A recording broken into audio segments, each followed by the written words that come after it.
Radio Nacional Argentina presenta Archivo Nacional. La construcción del presente tiene sus cimientos en el pasado. Archivo Nacional. Las voces del ayer hablándonos del hoy. Archivo Nacional. Con Fernando Piana y Gustavo Campana. Por la Radio Pública.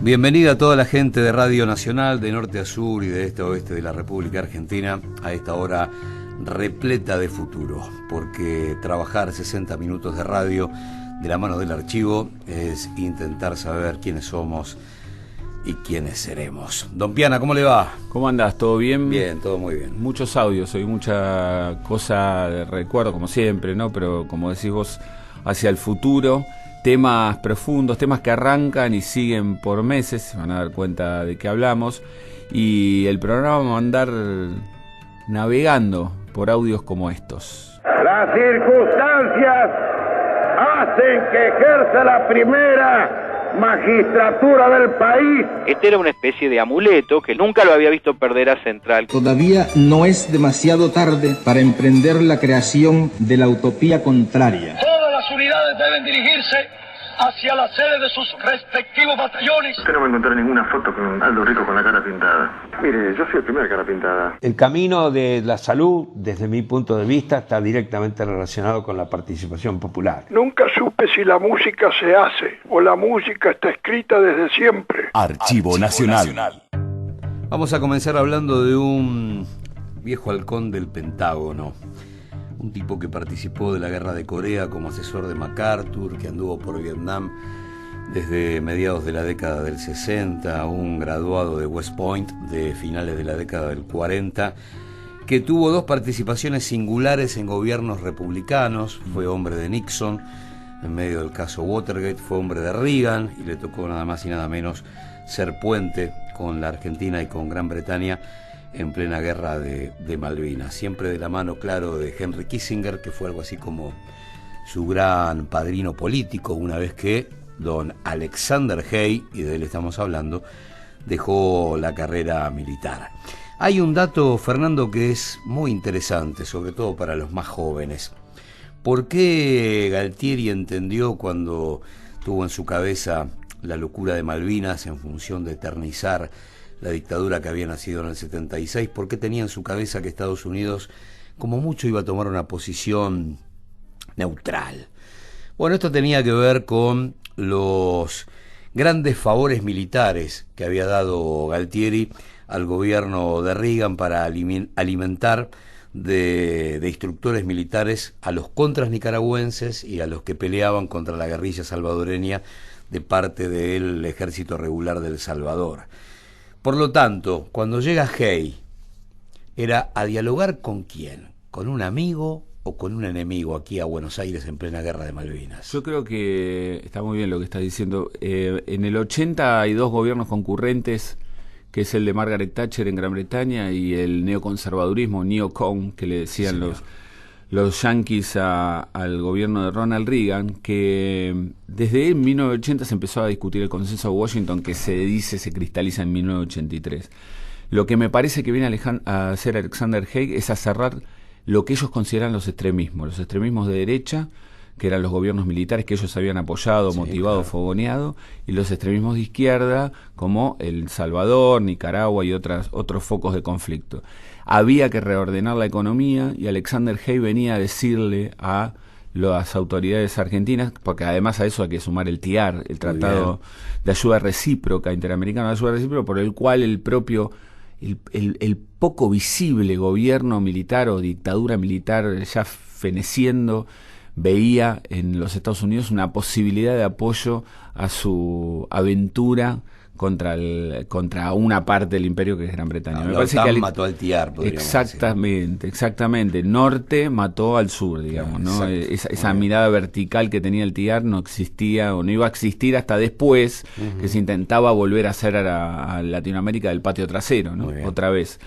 Me parece que en lo que vamos a escuchar, que tiene que ver con la visita de Alexander Haig acá en abril de 1982 a la Argentina, se cristaliza esa muerte de el apoyo de los Estados Unidos a los gobiernos de extrema derecha y de extrema izquierda, como ellos consideraban, no es una apreciación personal nuestra, de todo ese final de época, ¿no? Uh-huh.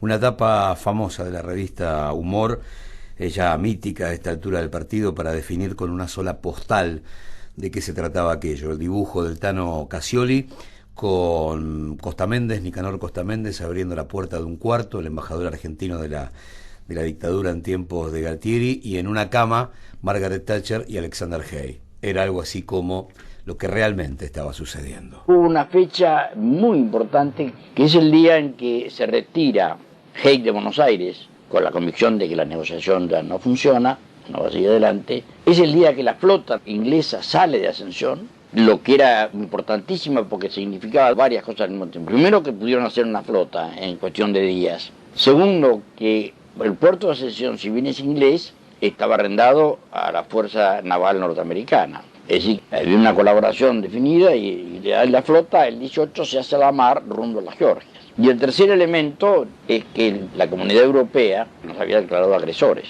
Primero, el gobierno de los Estados Unidos de América entregó al gobierno argentino, por intermedio de su embajador en Buenos Aires, una propuesta. El secretario de Estado ha dado respuesta anunciando que los Estados Unidos tomarán medidas contra la Argentina sin perjuicio de mantenerse a disposición de las partes para el caso de que sea posible asistirla en la búsqueda de una solución negociada. Esta respuesta es injustificada e intempestiva y pareciera ajustarse a los tiempos que se ha fijado para sus operaciones la flota británica.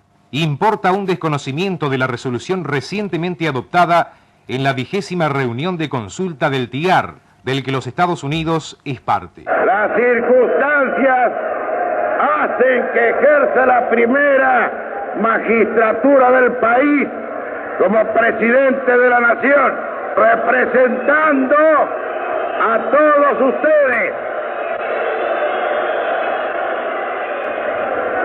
al gobierno y al pueblo inglés.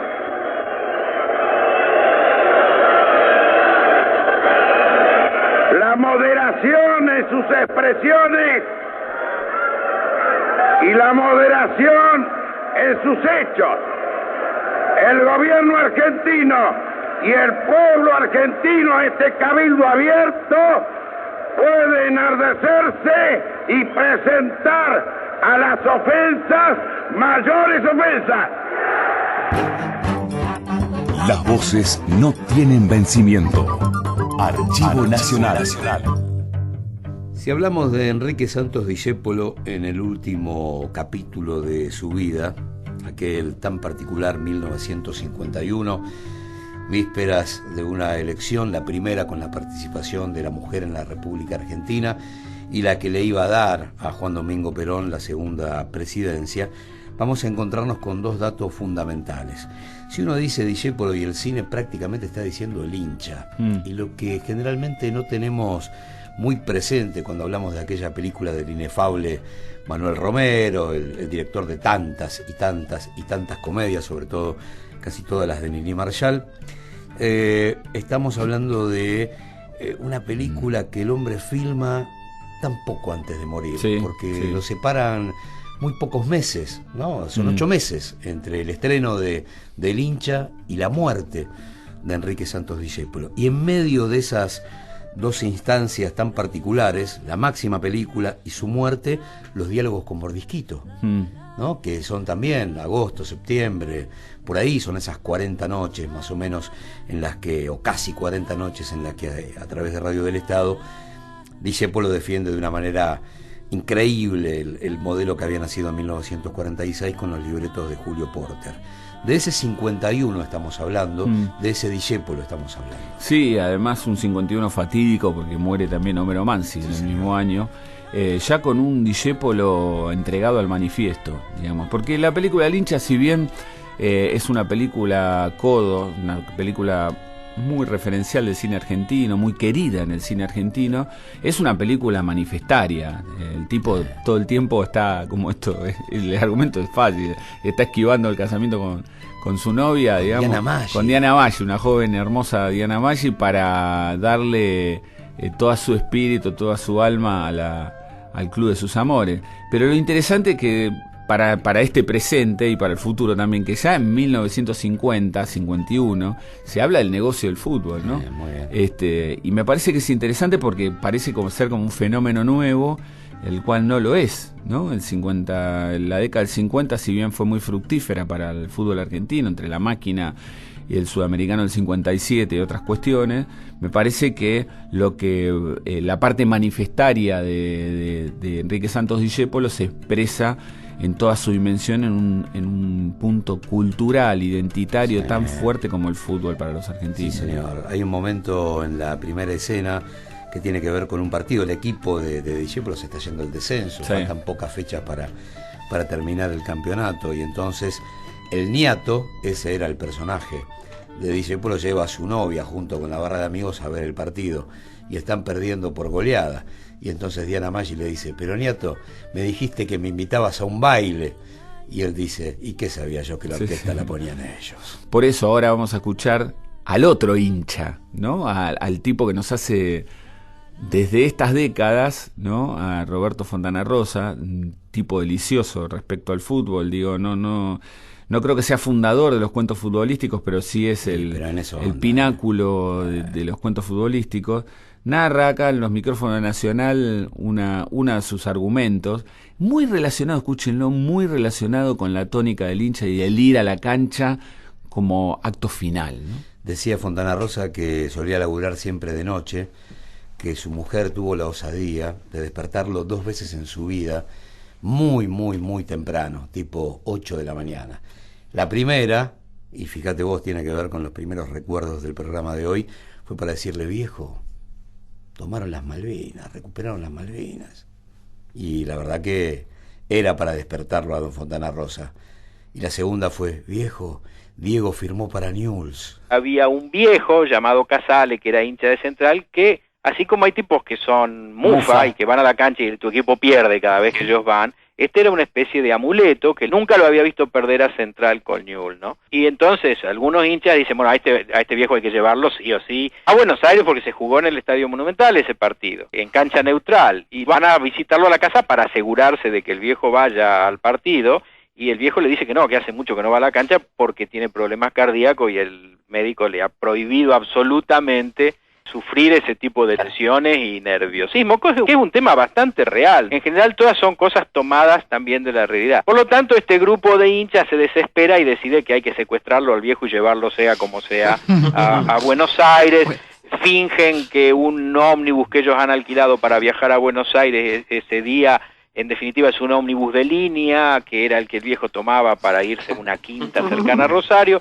Lo secuestran y se lo lleva primero ante la desesperación del viejo, que dice: ustedes están locos, me van a matar, y después se entusiasma porque él era un hincha de Rosario Central, y bueno, va al Monumental, vive todas las emociones del partido, se alegra por el triunfo final de Central, que fue terriblemente angustioso, y como corresponde se muere de un infarto cuando termina el partido. Y bueno, cosas de la vida. Claro, y el que relata este cuento, que dice que era del grupo secuestrador y que muchas veces le habían reprochado esa acción, dice: pero y después de todo, ¿qué más quería ese viejo? Claro. Iba a seguir viviendo así, tontamente, en cambio disfrutó y se murió inmediatamente. De la mejor manera, viendo ganar a Rosario Central. Claro, de la mejor manera, sí. Ellos ya hablaron, hoy los escuchamos. Archivo Nacional. Lo que pasó ayer tiene su continuidad hoy. Archivo Nacional. Bueno, vamos a hablar ahora de un hombre muy particular, porque él solía decir que cuando los periodistas de Europa le decían: maestro, usted es el constructor del realismo mágico, él les contestaba: vengan a vivir a América Latina, a ver si aquello que ustedes llaman realismo mágico no es más que literatura de carne y hueso. Gabriel García Márquez. Sí, en este trabajo del Departamento de Contenidos, que también tiene que ver con el archivo histórico de la radio, el propio García Márquez cuenta esto que vos decís, cuando recibe incluso el premio máximo de la literatura, él se explaya sobre esto y me interesa también remarcar su politización, casi sin querer, hablando en el peor lugar de los mundos, ¿no? Porque recibir tanto un premio Nobel como un Cervantes es como, si bien llegar al lugar más alto en términos de difusión de una obra literaria, también es estar codeándose con algunos enemigos, ¿por qué no? Y él de alguna forma lo dice: me estoy codeando con algunos enemigos, sepan esto. Los inventores de fábulas que todo lo creemos, nos sentimos con el derecho de creer que todavía no es demasiado tarde para emprender la creación de la utopía contraria, una nueva y arrasadora utopía de la vida, donde nadie pueda decidir por otros hasta la forma de morir, donde de veras sea cierto el amor y sea posible la felicidad, y donde las estirpes condenadas a 100 años de soledad tengan por fin y para siempre una segunda oportunidad sobre la tierra. Eso era Gabriel García Márquez, escritor, militante, principalmente un soñador de realidades. Las voces lo describen en su despedida física. Parece no haber existido ese 17 de abril de 2014, cuando su cuerpo se fugó de esta tierra. Fue una excusa más para volver a él. Gabriel García Márquez trabajó con las palabras y con las ideas. Les dio vuelo y las hizo subir a las cumbres de la imaginación y nos hizo creer, he ahí su carácter excepcional, que eso que soñaba era posible, que los hechos inverosímiles que sucedían en Macondo realmente existían. Juan Manuel Santos, presidente de Colombia. Lo cierto es que para el mundo, Gabo fue un escritor que cambió la vida de sus lectores, que abrió puertas y horizontes a la literatura, que dibujó con su pluma historias y personajes fantásticos. Para nosotros los colombianos, Gabo no inventó el realismo mágico, sino que fue el mejor exponente de un país que en sí mismo es realismo mágico. El realismo mágico de su pluma lo llevó a ganar un premio Nobel en 1982. El Nobel de García Márquez fue un Nobel de América Latina. Miguel Litín, cineasta chileno. Fueron delegaciones de todas partes de América Latina a celebrarlo a Estocolmo y se vistieron con los trajes regionales y él mismo fue vestido con un liquiliqui, que es el traje de Venezuela y de Colombia, el traje de los campesinos. Latinoamericanista, soñador de realidades, altavoz de su gente. Los desaparecidos por motivos de la represión son casi 120.000, que es como si hoy no se supiera dónde están todos los habitantes de la ciudad de Uppsala. Numerosas mujeres arrestadas en cinta dieron a luz en cárceles argentinas, pero aún se ignora el paradero y la identidad de sus hijos, que fueron dados en adopción clandestina o internados en orfanatos por las autoridades militares. Fue tan importante no solo en la literatura, que es uno de los grandes escritores del siglo XX del mundo. Estela Caloni, periodista y escritora, amiga de Gabriel García Márquez. Era un intelectual que jamás en ningún momento dejó de pensar en la necesidad de una justicia para América Latina, y la justicia para América Latina era la independencia definitiva que él soñaba para este siglo. Gabo fue, en palabras de sus amigos, una persona deliciosa y enteramente comprometida. Me gustaría recordar a Gabriel García Márquez como la persona irónica, como la persona capaz de establecer un vínculo de amistad y conservarlo a pesar de las ausencias. Rosa Regás, escritora. Y sobre todo, y por encima de todo, la persona comprometida con el bienestar de sus contemporáneos, de las personas que han vivido en los países de América Latina y sobre todo con los países de América Latina que han intentado hacer un esfuerzo para salir de la pobreza y de la miseria donde tradicionalmente estaban. ¿Por qué la originalidad que se nos admite sin reservas en la literatura se nos niega con toda clase de suspicacias en nuestras tentativas tan difíciles de un cambio social? ¿Por qué pensar que la justicia social que los europeos de avanzada tratan de imponer en sus países no puede ser también un objetivo latinoamericano con métodos distintos en condiciones diferentes? No. La violencia y el dolor desmesurados de nuestra historia son el resultado de injusticias seculares y amarguras sin cuento, y no una confabulación urdida a 3000 leguas de nuestra casa.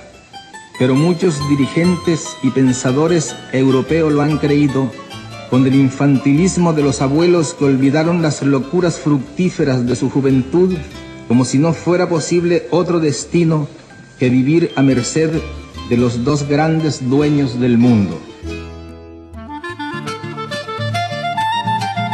Todo comenzó el 6 de marzo de 1927 en Aracataca, pleno corazón del departamento colombiano de Magdalena. Los cataqueros llevan su sello imborrable como fuerza centrífuga de amor, pasión y compromiso. Desde los niños hasta el más anciano de Aracataca ha leído una obra de García Márquez, ha escuchado de García Márquez y ha sido un ejemplo no solo dentro del mundo de la literatura para los que conocen del tema, sino para todos aquellos que vemos en él una persona que empezó de la nada y cómo se superó. Apolinar Venecia Bustillo, exfuncionario del municipio de Aracataca. Cuando él se fue a los 10 años de acá de Aracataca a buscar rumbos desconocidos, a estudiar, a llegar a Barranquilla, a trabajar en la prensa, a pasar a Bogotá y escribir, descubrir que lo suyo era escribir y escribir, a nosotros eso es digno de imitar. La interpretación de nuestra realidad con esquemas ajenos solo contribuye a hacernos cada vez más desconocidos, cada vez menos libres, cada vez más solitarios. Tal vez la Europa venerable sería más comprensiva si tratara de vernos en su propio pasado.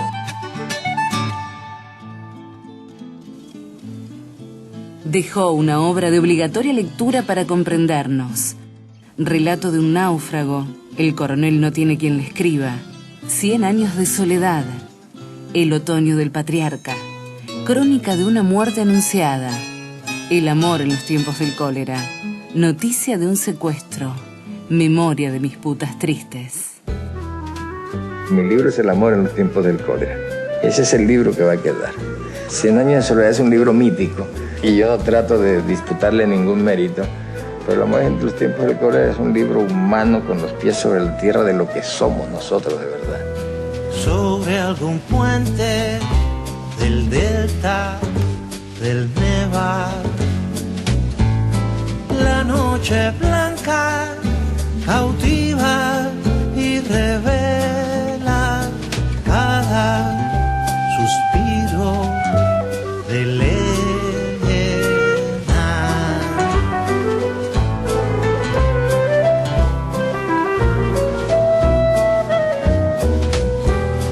Canta una troika con voz de abedules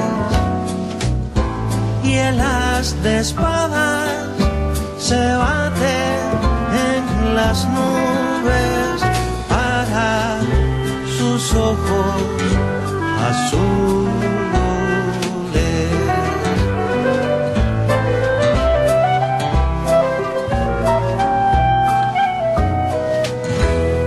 San Petersburgo juega al absurdo con falsa claridad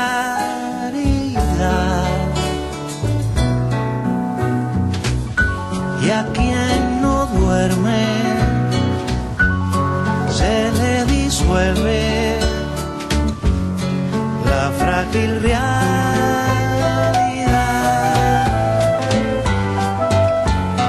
Sobre algún puente Elena soñaba, y en el oscuro temblor de las aguas una cigüeña volaba.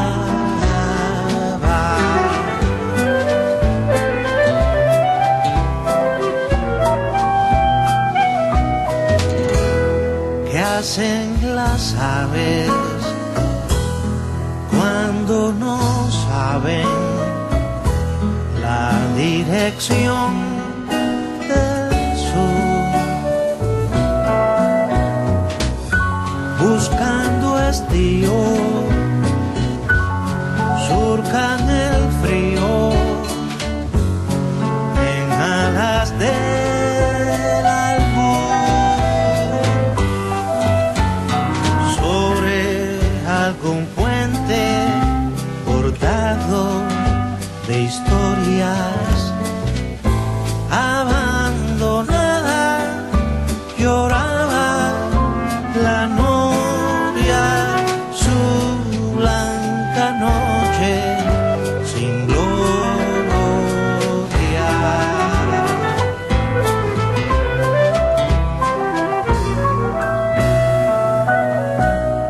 Archivo Nacional. Tiempo de repasar 3 días históricos que serán bisagra en la historia política de América Latina, por lo menos en la historia política contemporánea de América Latina. 3 días de resistencia, de victoria. Estamos hablando del desembarco de los mercenarios cubanos en Playa Girón, allí en la margen oriental de Bahía de los Cochinos, y será la primera gran respuesta.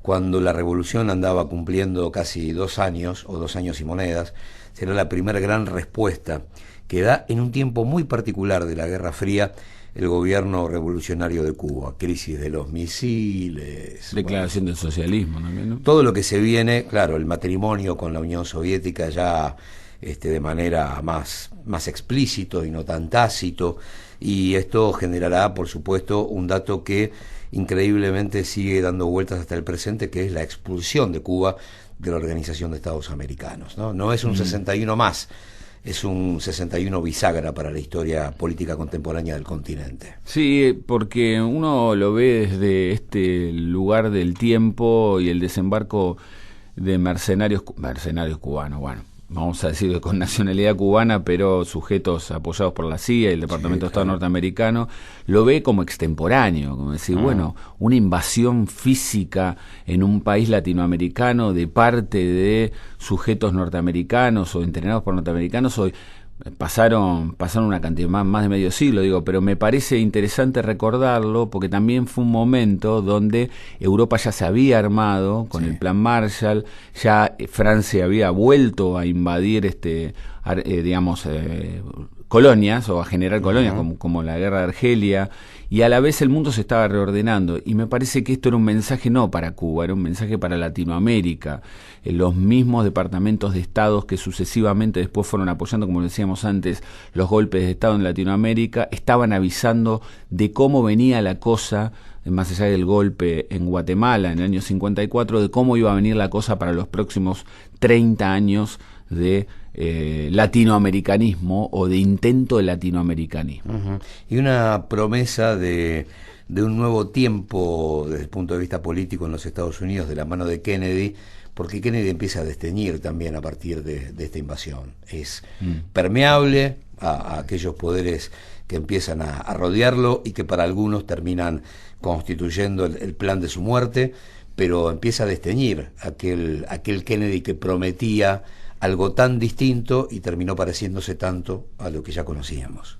Todas las unidades deben dirigirse hacia la sede de sus respectivos batallones en vista de la movilización ordenada para mantener el país en estado de alerta ante la inminencia que se deduce de todos los hechos de las últimas semanas y del cobarde ataque de ayer, de la agresión de los mercenarios.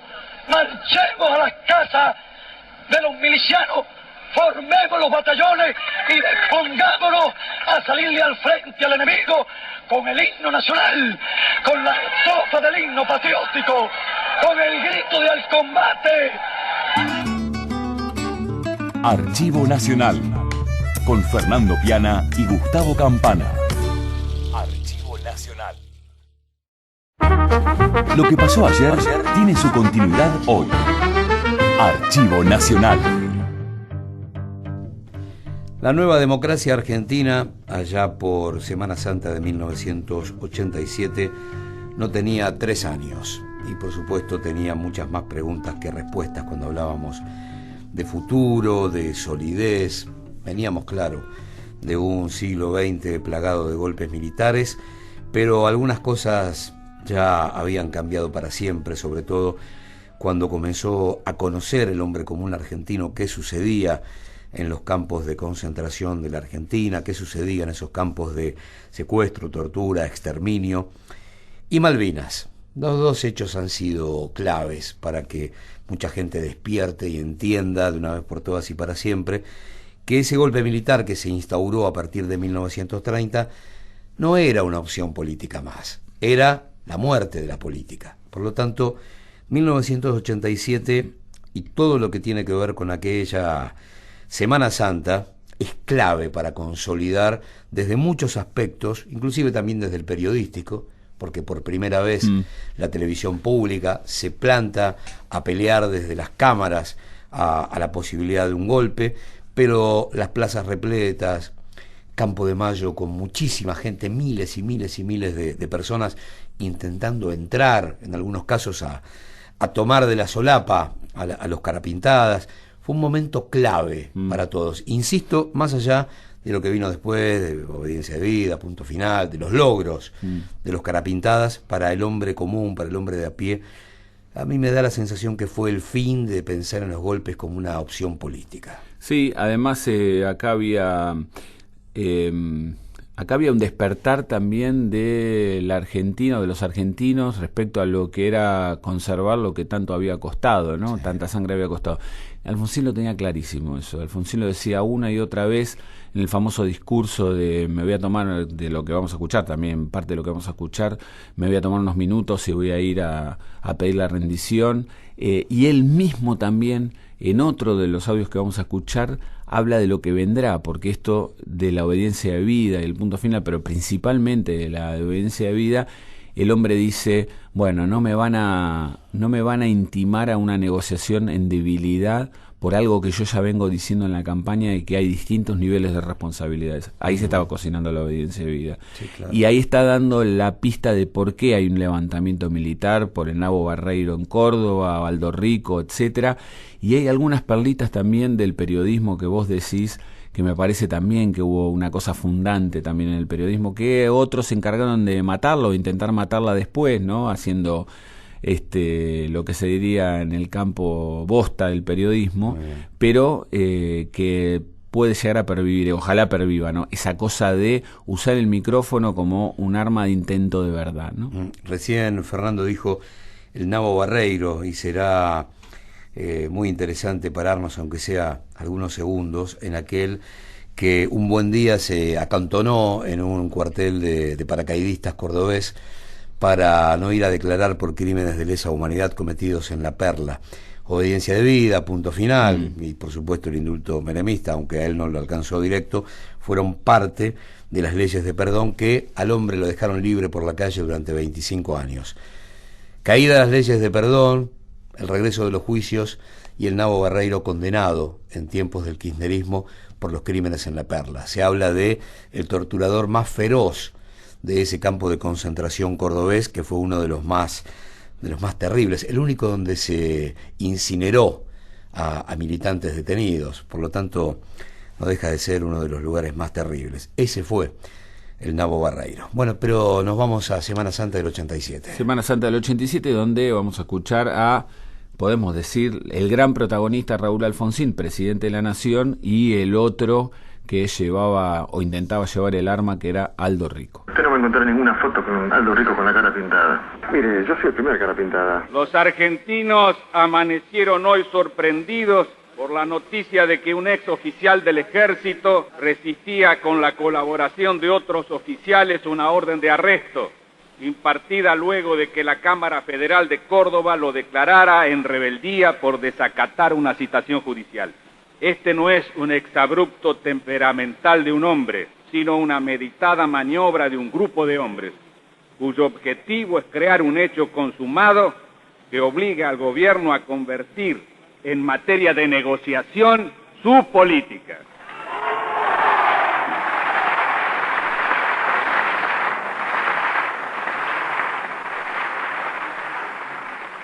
Se pretende por esta vía imponer al poder constitucional una legislación que consagre la impunidad de quienes se hayan condenados o procesados en conexión con violaciones de derechos humanos cometidas durante la pasada dictadura.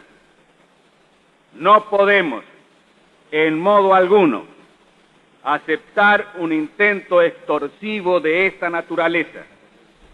Nos lo impide la ética, nos lo impide nuestra conciencia democrática, las normas constitucionales, así como las que rigen a las Fuerzas Armadas basadas en la disciplina.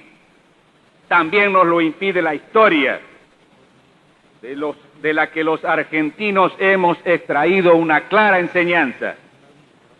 Ceder ante un planteamiento semejante solo significaría poner en juego el destino de la nación. Me dirijo al país en un momento difícil para la vida nacional y riesgoso para los esfuerzos que viene desplegando la inmensa mayoría de los argentinos por consolidar y desarrollar un sistema democrático. Democracia significa libertad, pero significa también orden. Significa ejercicio garantizado e irrestricto de todos los derechos inherentes a la condición humana, pero significa también sometimiento absoluto y sin excepciones al sistema jurídico que regula la vida nacional. Desde que asumí la presidencia de la República hace ya casi 3 años y medio, he mantenido invariable e irrenunciablemente el propósito de defender estos dos principios del orden democrático. No he de hacer concesiones ante iniciativa o presión alguna que apunte a restringir el ejercicio de los derechos y las libertades que hacen a la naturaleza misma de la democracia. Tampoco he de hacer concesiones ante iniciativa o presión alguna que pretenda limitar, condicionar o negociar el igualitario sometimiento de todos los ciudadanos, con o sin uniforme, a los dictados de la ley. Ustedes y yo, todos en la Argentina, saben lo que estamos arriesgando. Es mucho más que un absurdo golpe de Estado. Estamos arriesgando un futuro nuestro y un futuro de nuestros hijos. Estamos arriesgando sangre derramada entre hermanos. Es por eso que antes de proceder, he resuelto, he tomado una decisión. Dentro de unos minutos saldré personalmente a Campo de Mayo a intimar la rendición de los sediciosos. Después de que el señor exteniente coronel expresó su posición, reiterando que no se trataba de un problema contra las instituciones de la nación, de mi parte, y de acuerdo a lo que habíamos venido manteniendo desde siempre, le expresé mi fastidio, además de todos los daños generales, porque precisamente en estos días estábamos culminando la posibilidad de concretar lo que en muchas oportunidades sostuve desde la campaña electoral, es decir, la concreción de la división de las responsabilidades a través del principio de la obediencia debida, y que sería una enorme dificultad que se considerara que esto que estábamos concretando a través del correspondiente dictamen del Procurador General de la Nación apareciera como el producto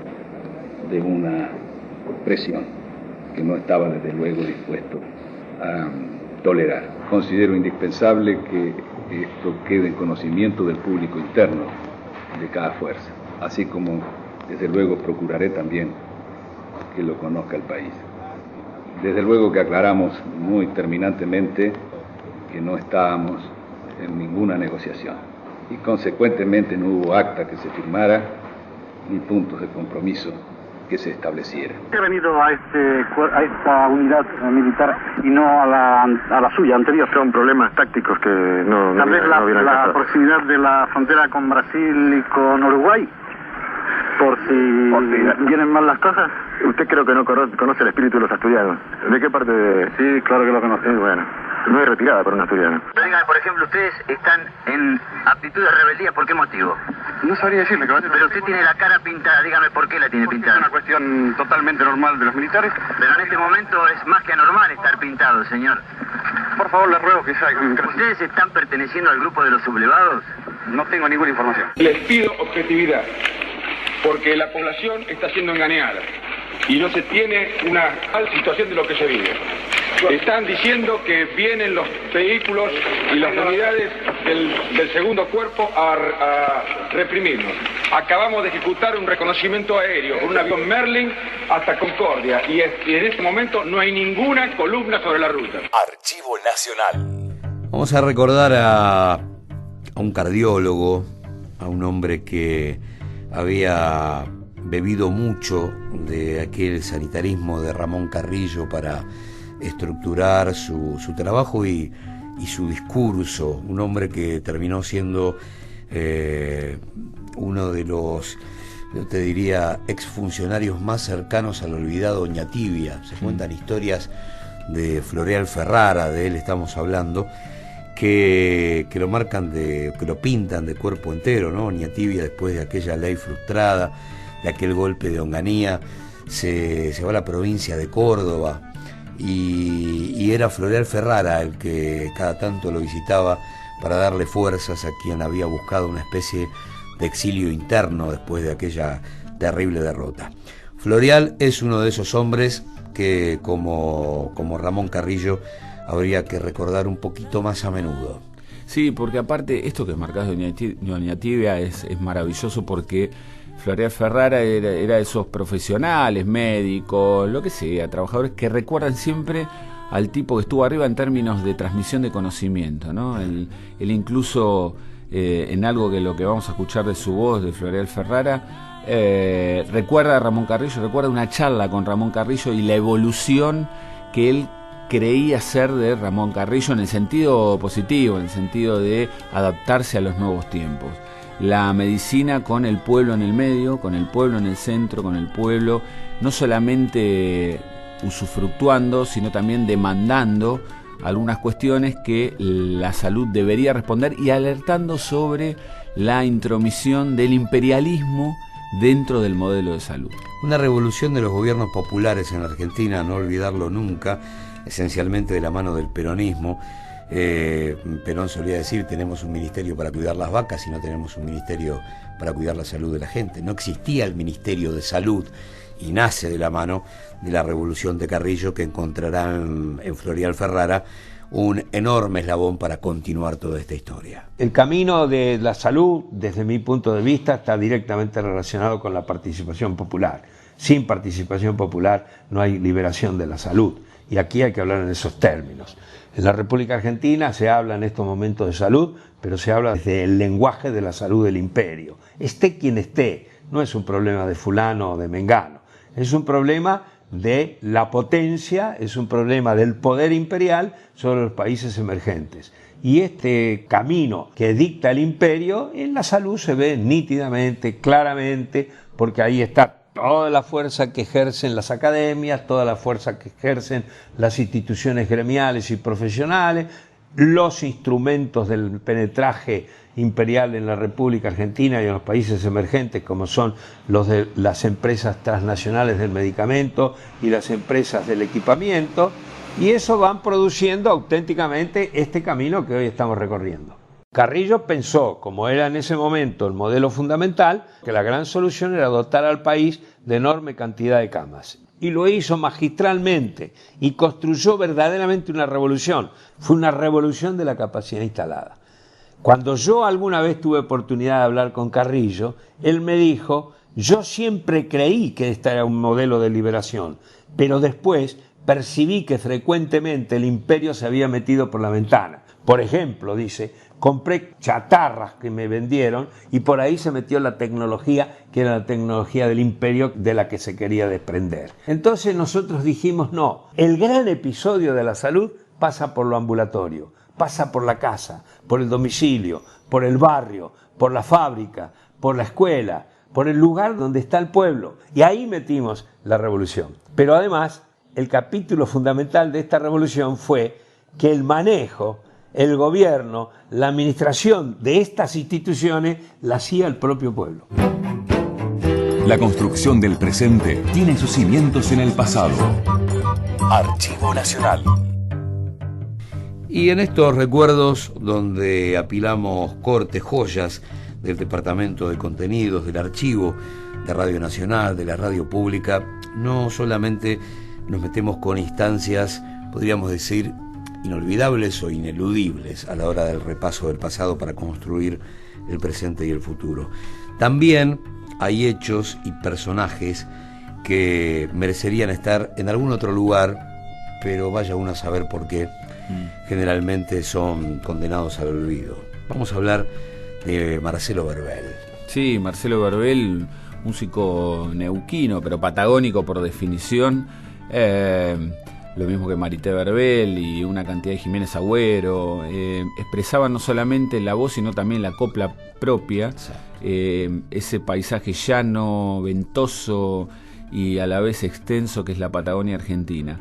Es interesante recordarlo, más allá de algún efeméride que pueda haber dando vuelta por ahí, hablando de por dónde viene la música. Es una definición muy particular, muy interesante, porque no es propia tampoco, Así como él dice la música no es propia, tampoco creo que su definición sea propia, porque tiene que ver con lo que hablábamos de Ferrara. Ferrara tributa a los maestros, me parece que Marcelo Verbel hace lo mismo. Yo nunca hice música, discuto siempre este término. Yo creo que hace muchos años lo definí en una copla.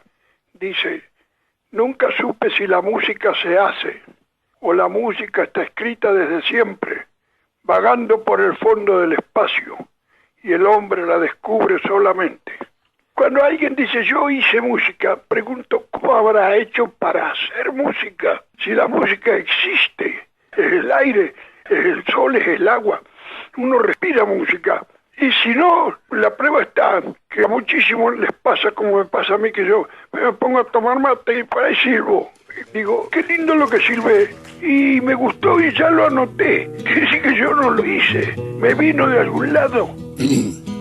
Venga, mijo, y le de hablar de un tema tan cotidiano que ni usted ni sus hermanos se han detenido a pensar, y es por costumbre nomás, por haber nacido aquí, por venir de una raíz marginada de hace tiempo y contemplando en silencio lo que pasa en el país.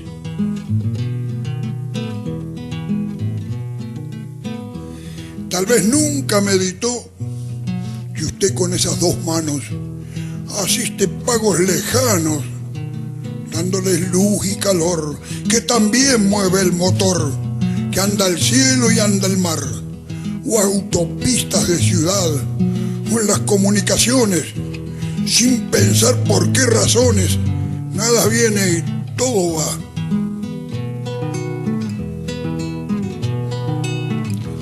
Fíjese en el caño aquel, el famoso oleoducto por donde se van los frutos, como quien dice a granel, le costará comprender por qué este petróleo nuestro lo industrializan tan lejos y el subproducto después vuelve a su tierra otra vez. Sepa Dios por qué más lejos.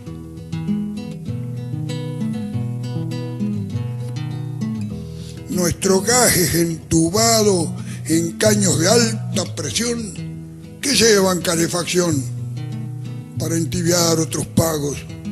No se me quede asombrado si le digo que en el gas van muchas cositas más, con variadas propiedades que enriquecen otros lares y empobrecen los de acá.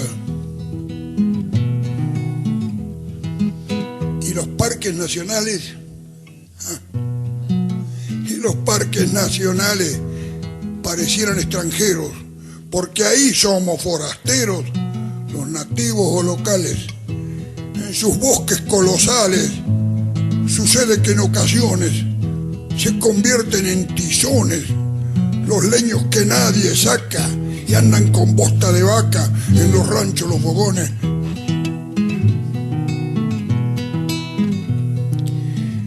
Y aquellas torres en fila sujetando el cablerío se llevan de nuestros ríos lo mejor de la energía.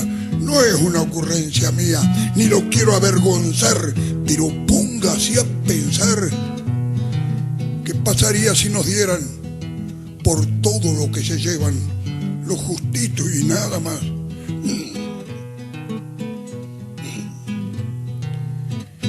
Seguimos siendo colonia. Sí, señor. Seguimos siendo colonia de la gallina de arriba.